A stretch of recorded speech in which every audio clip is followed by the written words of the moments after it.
You're listening to the Bible Thumping Wingnut Show, the show that's safe for the whole family.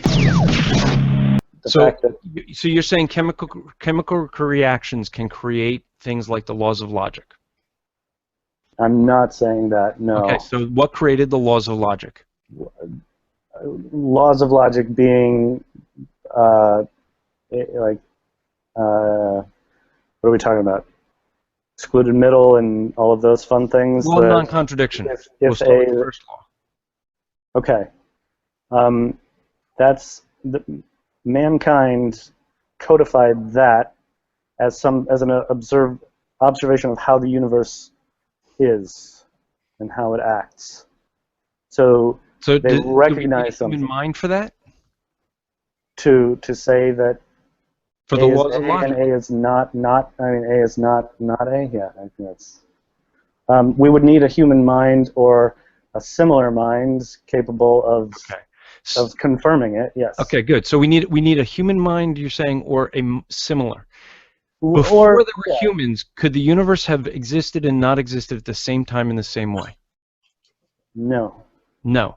Therefore, by what you just stated, it requires a mind. No, it requires a mind to observe it and to codify it, is what I said. To recognize it. But the irony is that it required a mind. And yet, before there was a human mind, what mind was there before there was the human mind? It does not. No.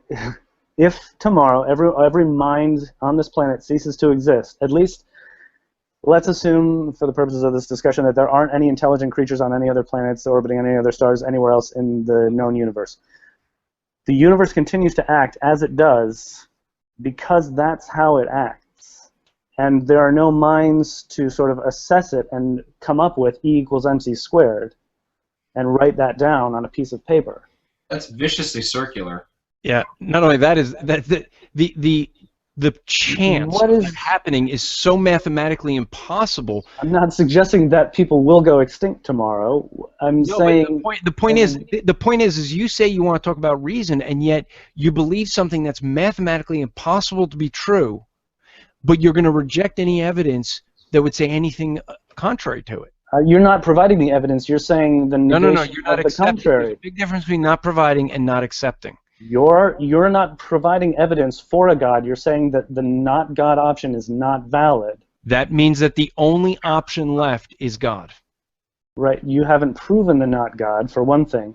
But you're not offering evidence that I'm rejecting. You proved it. That was the irony. You proved it because you admitted it required a mind. I did not. I admitted that minds are required to observe it and to document it. So to codify it. But mathematics exists independent of minds. But before there were minds, there was no one to establish a multiplication table. So multiplication tables don't exist independent of minds, but that doesn't mean that the way the universe acts and the way numbers interact and can be manipulated requires a mind or was designed by a mind, because now to go back to infinite regresses, you've only introduced a larger problem. All of the evidence we have shows that minds are the result of a natural process. And if you say that there is an outside mind... You just made an assumption there. I didn't assume. I'm saying all of the evidence we have. No, you're assuming that the evidence points to that, and that's an assumption on your part. I would say that all the evidence that we have, all that science has taught us, is that life cannot come from non-life. That's what all the evidence says. I don't know how all of the evidence says that. The evidence suggests that life continues from life, yes. Yeah, and that you can't get life from non-life. Well, we haven't established that. So now we have to ask, what are the laws of logic? And I don't mean a list of the laws of logic. I mean, what are they? Well, if these are ideas that human beings invented somewhere along our evolutionary history, then what reason is there to adhere to them? I mean, sure, you could have snobbish, scholarly types look down their nose at you and say, oh, yes, your ideas are not in keeping with these quaint ideas that we've come up with. But what does that matter? I mean, what does it matter if we break these laws of logic? Don't Eastern traditions take pride, as it were, in breaking the laws of logic? It is not either or, but both and.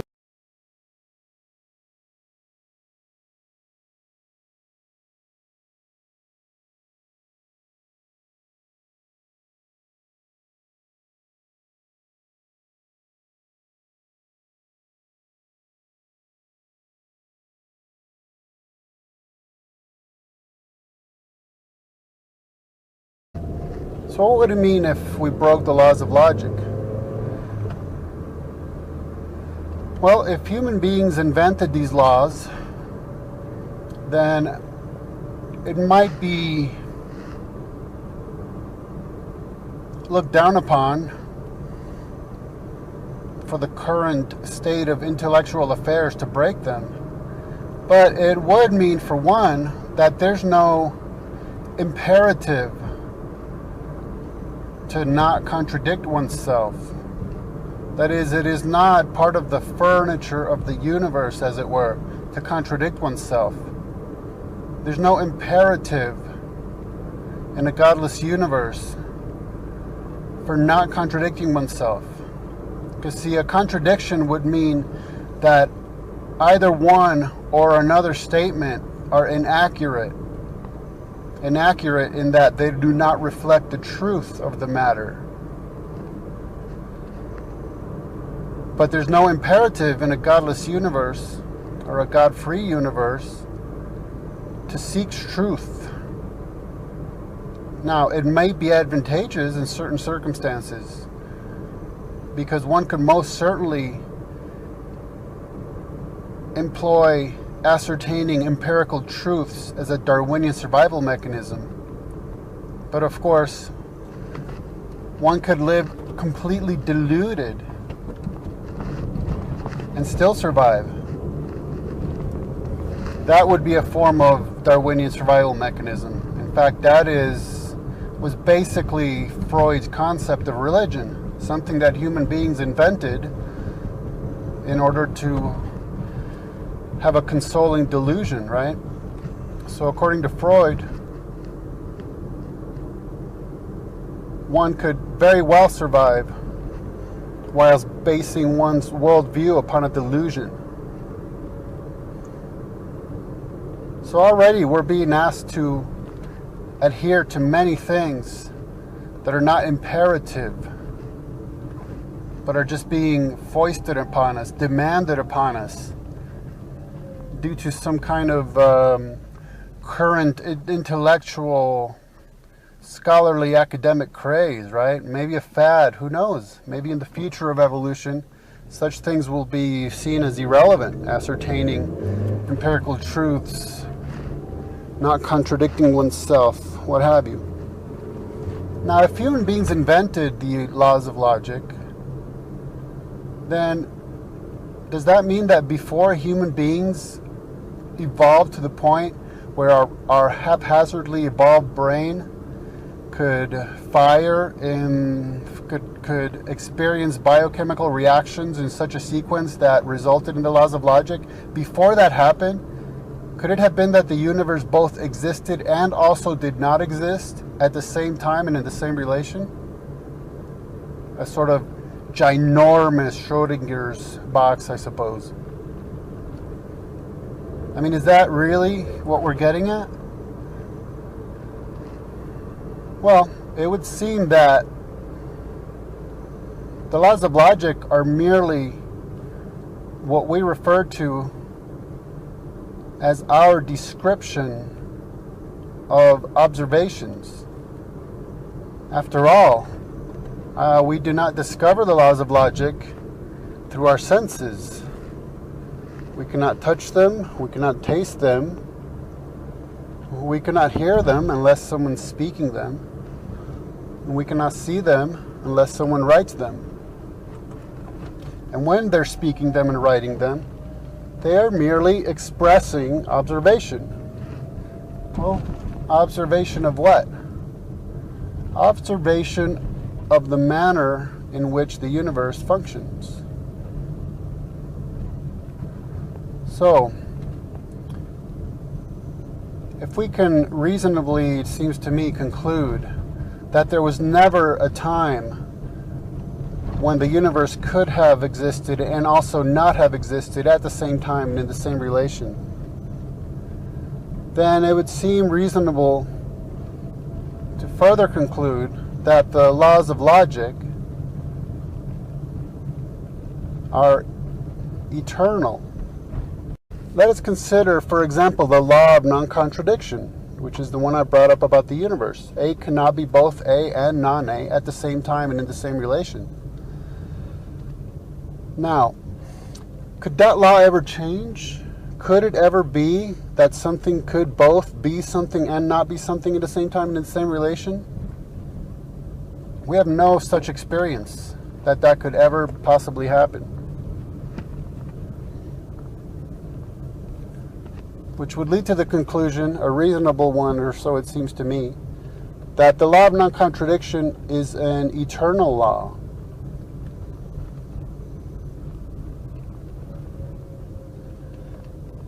Since the laws of logic are not discovered through our senses,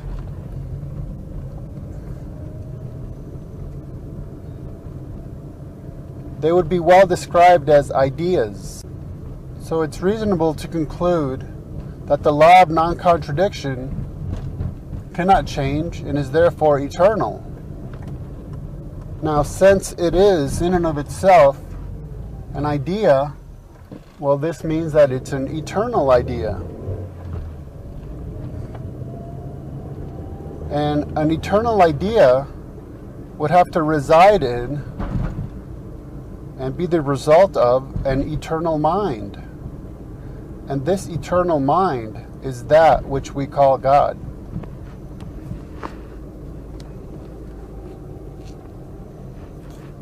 So as per usual, when people attempt to discredit the Bible by appealing to the laws of logic, such as the law of non-contradiction, they are borrowing from the Judeo-Christian worldview. They are borrowing from the biblical worldview theology. Because in a godless universe, there's nothing incumbent upon us to not contradict ourselves or to even ascertain empirical truth. Like I said, it might be a current intellectual fad, but as evolution progresses, who's to say that it'll remain as such? And who's to care anyway if it's the current intellectual fad? So ironically, the atheist who would appeal to the laws of logic in order to discredit the Bible is engaged in circular reasoning, which is a catch-22 that ends up discrediting them, because they are attempting, unbeknownst to them perhaps, to discredit the very premise upon which they're making the argument in the first place. They're discrediting themselves by discrediting the worldview theology upon which they base their argument in the first place.